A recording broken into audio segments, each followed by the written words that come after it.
uncoordinated approaches to capacity building on the ground.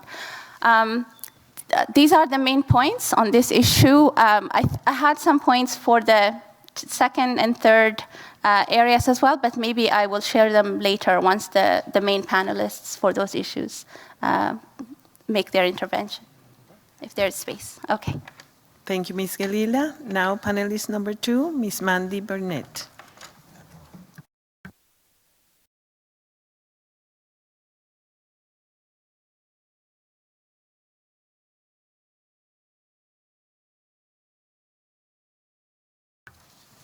Good afternoon, colleagues. It's a great pleasure to be here today. Thank you very much to the co-facilitators and to the previous presenters.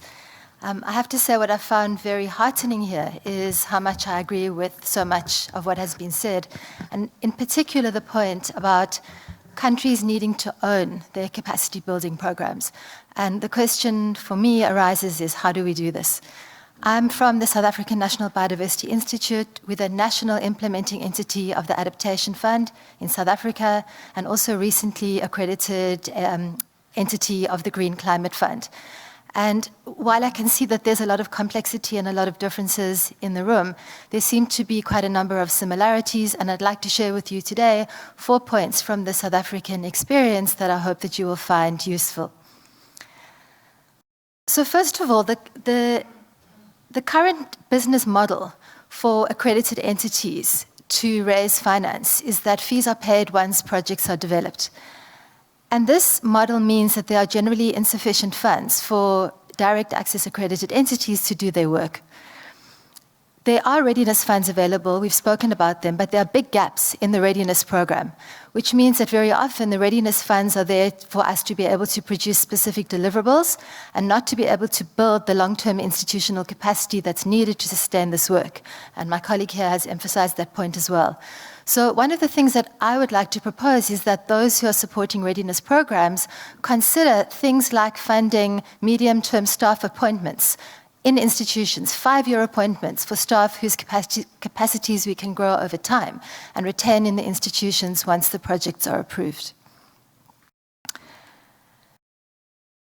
The second point that I would want to raise is that I think we need to really analyze where the blockages are in accessing and spending climate finance. There's a lot of talk about readiness for institutions to become accredited and a lot of capacity building workshops that are held. But I don't believe that there's enough time placed on really looking at where the gaps are in making sure that the very hard-won climate finance that's been mobilized actually makes a difference on the ground. We've spoken here about the need to align different conventions and different objectives, but very little emphasis is placed on the civil servants in the institutions who are responsible for service delivery and building their capacity to deal with forms of climate finance. So we build capacity, for example, in what is climate change adaptation, but not necessarily how to write a project proposal or how to deal with the other complexities of mobilizing and spending and reporting on finance. So I think there needs to be innovative approaches and an increased focus on these kinds of professionals. One of the things we've done in one of our South African Adaptation Fund projects is that we have a project leader who is placed in a municipality, in a local authority, who's tasked with leading a $7.5 million project. And she sits in the municipality alongside municipal colleagues who, along the way, learn about how these projects and processes work. And I think that's a far more effective way of building sustained capacity than hiring consultants to come in a once-off or short-term way. I don't think that capacity is long-lasting, and I don't think it builds the institutions. Okay, the third point that I'd like to raise might be a controversial one for this process, but I think we need to really reflect on the language and the complexity of our systems and to create an enabling environment that's truly enabling.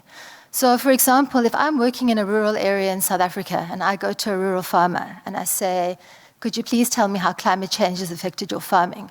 It's unlikely that he will be able to tell me.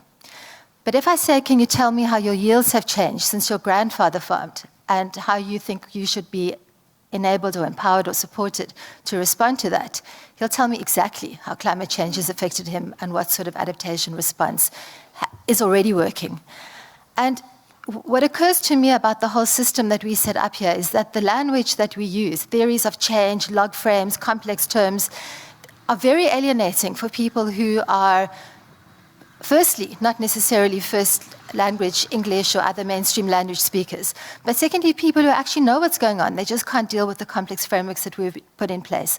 So it's a little bit of a challenge to our community to say, how can we simplify? And I don't mean dumb down, and I don't mean relax the need to conform with standards. I mean, how can we simplify so that more people are empowered to participate?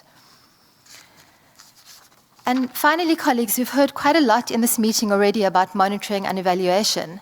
I think what we need to do is change the way and deepen the way that capacity building is measured. If our indicators are number of workshops attended or number of case studies produced, we will continue to hold workshops and produce case studies. Where are the long-term longitudinal studies whereby academic institutions are participating with policymakers and implementers to create an environment in which we really understand what capacity gaps are there and how we can best address them? And in this, I think what we need to see are better partnerships between academia, policymakers, and institutions who are implementing projects so that we start to cross the interface between these different silos. So, colleagues, thank you very much for your attention. I look forward to the deliberations later on. Thank you, Ms. Mandy.